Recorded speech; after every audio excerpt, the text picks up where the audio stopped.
C'est la fête du vin belge à Kemmel, à un jet de raisin d'ici. Oui, nous sommes dans un vignoble belge et pas n'importe lequel puisqu'il s'agit d'un domaine pionnier, le domaine Monteberg, implanté d'abord avec 600 pieds en 1996 et ensuite il a fait des émules puisque ce vignoble belge d'une surface de 70 hectares, je parle de l'ensemble des vignobles ici dans l'appellation d'origine Heuvelande, officiellement depuis 2005, et ce petit nombre de propriétés réunit ces 70 hectares pour un vignoble national qui en fait 10 fois plus, 700 hectares à l'échelle nationale. C'est pas rien, réchauffement climatique oblige, je peux vous dire que la qualité est au rendez-vous. Impatient de me rendre à cette fête parce que j'ai très soif et donc rendez-vous dans quelques minutes tout de suite sur la place.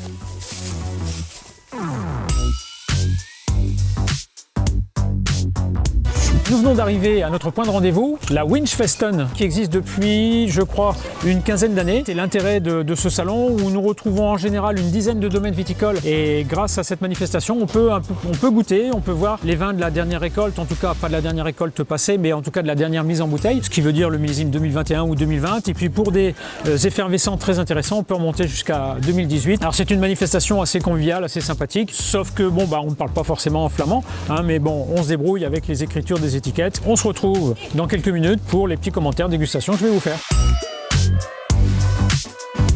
Alors, premier domaine qu'on découvre ici, c'est Klein Wisselzoek. C'est le seul domaine en bio qui travaille sur le secteur, sur l'appellation. Joli rosé par la couleur, rien d'artificiel, joli nez nature expressif, avec des notes plutôt fumées et pas forcément fruitées, ce qui nous amène sur le terroir. Donc des choses plutôt minérales, marquées par quelque chose d'un petit peu granitique et ferreux. Voilà, ça c'est intéressant. La bouche est assez délicate, c'est tendre, c'est très doux de texture, tout en étant très sec de saveur. On est sur une approche assez longiligne, assez fine, et un peu à l'image du sol limoneux, vous voyez, c'est assez glissant au niveau de la paume de la main. On retrouve ces caractéristiques, ça se termine sur quelque chose d'un peu plus aromatique, d'un peu plus relevé, avec de légères amertumes.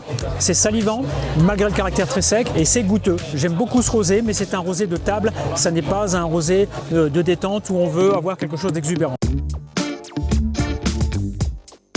Alors une découverte ici avec ce domaine qui affiche Runenberg, excusez-moi j'ai pas la traduction, issu d'une partie de chardonnay vinifié séparément, à côté de pinot blanc et d'auxerrois vinifiés séparément, tout est en inox.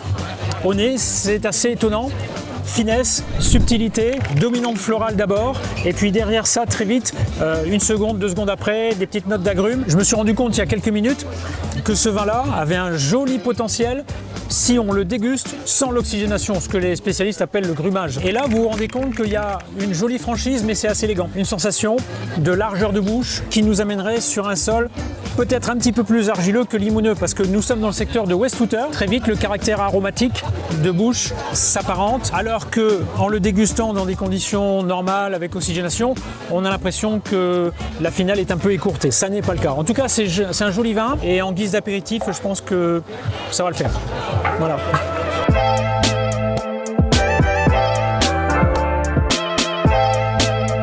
Eric, dis-moi, c'est quoi ce blanc là? Alors c'est un Mousserende extra brut 2020, il n'y a pas de 90 et de 70 dans 2020, ça vous savez. Donc une approche aromatique intéressante de ce domaine Monteberg, souvenez-vous le pionnier des plantations en 96 ici dans l'appellation Heuvelande. Joli nez, centré sur des notes florales, très fruitées, mais plus dans une connotation écorce, à la fois écorce de melon, peau de pomme, ce qui est classique, mais pas d'une simple maturité quand même, une maturité un peu plus accomplie. La bouche est assez volumineuse, elle est franche, la bulle est élégante, le milieu de bouche est un petit peu plus resserré. On joue sur des amers en finale, ce qui n'est pas désagréable en apéritif, mais qui permettrait d'envisager autre chose que l'apéritif. Autant les arômes sont de belle maturité, autant la bouche est un petit peu plus en retrait et peut-être aurait nécessité davantage de latte, de garde avant la mise en bouteille, mais en tout cas ça se goûte pas trop mal. Au niveau accord, des poissons fumés, on peut penser bien sûr au saumon, on peut penser à de l'anguille, à du flétan, toutes les petites garnitures qui vont avec ça en matière de légumes. Je pense qu'on ferait un beau mariage pour une entrée, mais pas forcément pour un plat.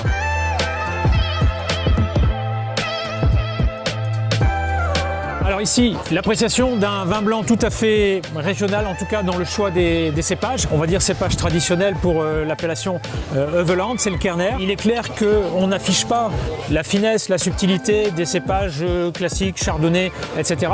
Au contraire, c'est un cépage variétal et donc on a des notes à la fois de plantes, d'écorce de fruits, vous voyez. On n'est pas sur la finesse, mais en tout cas c'est une expression très franche. Même discours pour la bouche, on a immédiatement une certaine fraîcheur, voire vivacité. On pourrait l'apparenter au récit Riesling, on a quelque chose d'assez droit. C'est une expression de forme. Elle est très intéressante au détriment de la largeur. C'est à la fois le sol qui fait ça dans cette verticalité. En tout cas, jolie longueur sur des amertumes. Un classique quelque part si vous avez déjà goûté bien sûr les vins de cépages de Belgique ou du Luxembourg ou les assemblages classiques du côté de l'Est de la France. En tout cas, c'est une valeur sûre et c'est une belle appréciation.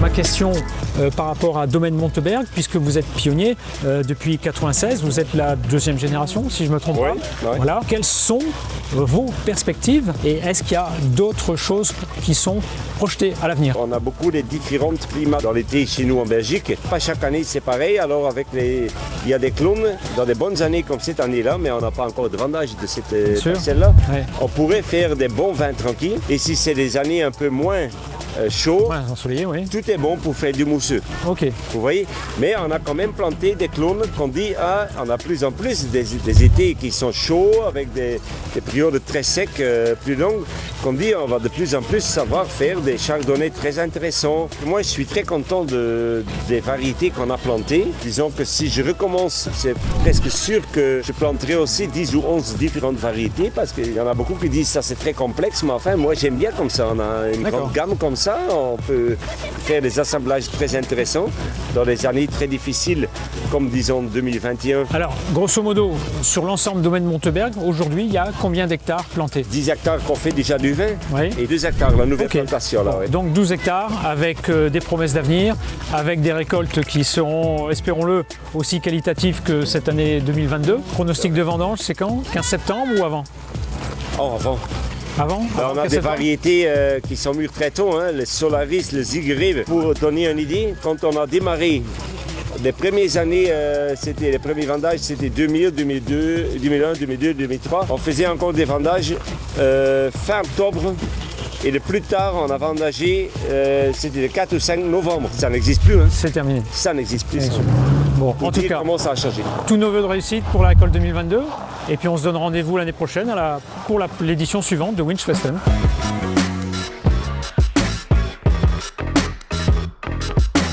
Alors en conclusion, une belle manifestation pour ce salon Winchfesten. Rien à voir aujourd'hui, la qualité des vins blancs, des vins effervescents, plus rarement les rouges, en tout cas les rosés sont également très présents. On commence à voir des domaines un peu en biodynamie même, et c'est ça qu'il faut retenir, c'est cette mouvance. Une dégustation plus nature, exhaustive, avec des sensibilités classiques sur les cépages qu'on connaît en France, les chardonnays, les pinots blancs, les pinots gris, etc. Mais il faut surtout retenir les cépages locaux, le Kerner, le Dorschleder, etc., qui ont une vraie caractéristique plus variétale, moins de finesse, mais une vraie personnalité. Voilà ce qu'il faut retenir.